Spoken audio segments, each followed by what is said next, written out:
হাজারো ব্যথা বেদনার পরে ফিরে আসনি তুমি আপন ঘরে। দিনের আলো তুমি ছড়িয়ে দিতে চলে গেলে মদিনায় মক্কা ছেড়ে। হে রাসূল তোমাকে ভুলি আমি কেমন করে। হে রাসূল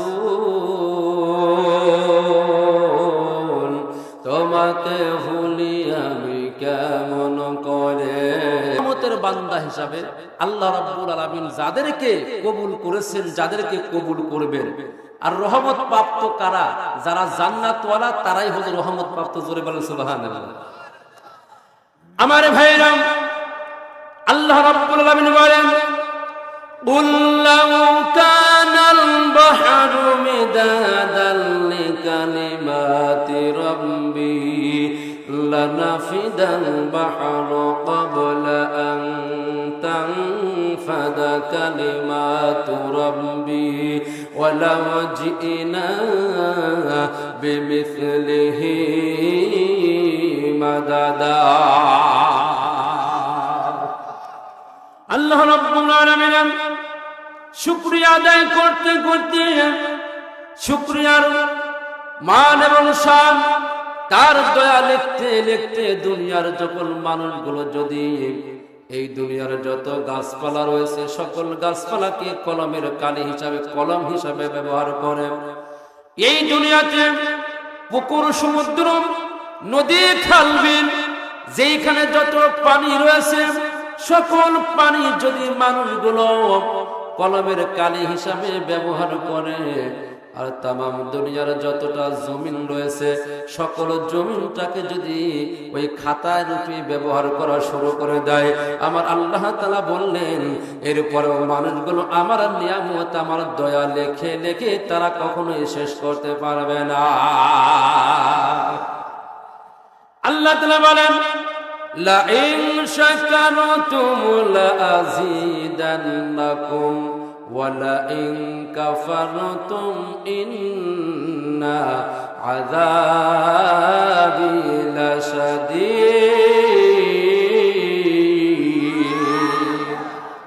আল্লাহ রাব্বুল আলামিন বলেন, বান্দারা আমার কুরআনুল কারীম পেয়েছো, আমি তোমাদের মাঝে নিয়ামত দান করেছি। এই নিয়ামতটা পেয়ে নিয়ামতের শুকর যারা আদায় করবে, আমি তোমাদেরকে খাওয়াই, আমি তোমাদেরকে পড়াই, আমি তোমাদের সব কিছুর মালিক। লিমানিল মুলকুল ইয়াউম লিল্লাহিল ওয়াহিদিল কাহার। কিয়ামতের দিন বলা হবে, বলো তো দেখি আজকে রাজত্বটা কার? দুনিয়ার কোন মানুষ সাহস পাবে না কথা বলার। ওই বিচার দিবসের মালিক তো আমি আল্লাহ, ওই দিনকের মালিক আমি আল্লাহ।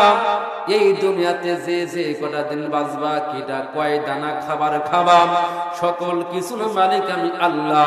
আমি আল্লাহ বলে দিলাম, যারা আমার নিয়ামত পেয়ে নিয়ামতের শুকরিয়া আদায় করবে, আমি আল্লাহ তাদের কাছে নিয়ামতটাকে বাড়িয়ে দেব। জোরে বলেন সুবহানাল্লাহ। আমার প্রিয় ভাইরা, আল্লাহ রাব্বুল আলামিন পক্ষান্তরে বলেন, ওয়ালা ইন কাফারতুম ইন্না আযাবি লাশাদীদ।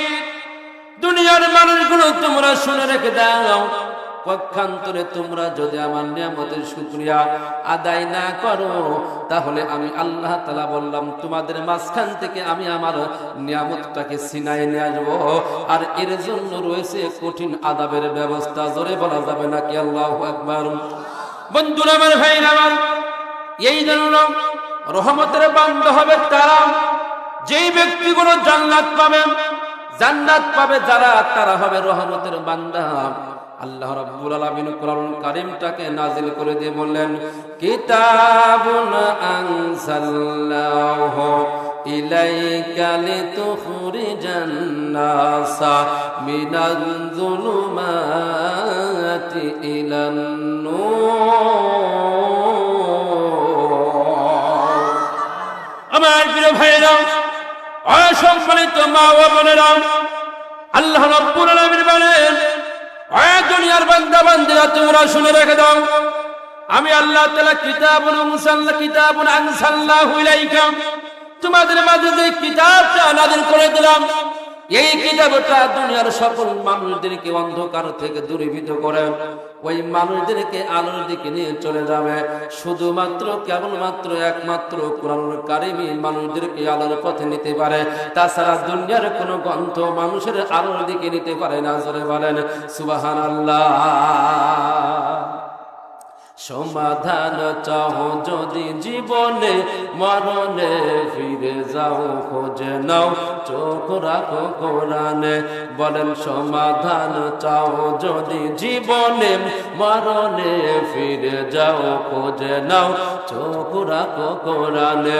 তবে পাবে সুখ শান্তির ঠিকানা, তবে পাবে সুখ শান্তির ঠিকানা, যদি মেনে নাও তুমি মনে প্রাণে। সমাধান চাও যদি জীবনে, মরণে ফিরে যাও খোঁজে নাও, চোখ রাখো কোরআনে।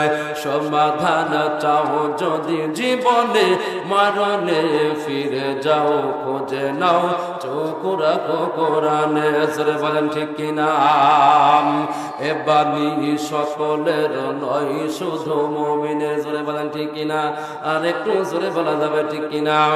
এ বন্ধু, এই কোরআন কারীম শুধু মুমিনদের জন্য, तमाम দুনিয়ার মানুষদের জন্য আল্লাহ রাব্বুল আলামিন নাযিল করে দিয়ে বললেন, দুনিয়ার মানুষেরা তোমরা শোনো, আমি আল্লাহ তোমাদের মাঝে যে কিতাবটা নাযিল করে দিলাম, এই কিতাব দুনিয়ার সকল আলো থেকে অন্ধকারে যারা নিয়ে গিয়েছিল, যে সমস্ত মানুষগুলো যেই সকল তন্ত্র মন্ত্রগুলো, ওই তন্ত্র মন্ত্রগুলো দূরীভূত করে এই কোরআনের কাছে যারা আসবে, সকল আলো দূর, সকল অন্ধকার দূর করে দিয়ে আমি আল্লাহ সকলকে আলোর পথে নিয়ে চলে আসবো। জোরে বলেন সুবহানাল্লাহ।